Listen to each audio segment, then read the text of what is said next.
ঢাকা মিরপুর ১ সম্পত্তির জন্য বাবা মারা যাবার পর থেকেই প্রতারক বড় ভাই আহমেদ আলী ও মামা এলাকার কিছু কুখ্যাত মুখোশধারী প্রতারক সন্ত্রাসী চক্র করে ছোট ভাইয়ের উপর নানা রকম বাহানা করে অত্যাচার, নির্যাতন ও মারধর ষড়যন্ত্র করে।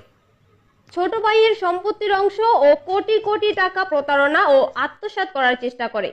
প্রতারক বড় ভাই আহমেদ আলী সিসি ক্যামেরার তার কেটে মার্কেট এলাকার কিছু প্রতারক সন্ত্রাস নিয়ে ছোট ভাই ও তার ৯ মাসের গর্ভবতী ওয়াইফের উপর ডাকাতের মতো হামলা করে তাদেরকে হত্যার চেষ্টা করে এবং ঘরের কিছু মালপত্র, গহনা, টাকা নিয়ে গেছে। এছাড়াও সম্পত্তির ব্যাপারে থ্রেট দিয়ে গেছে।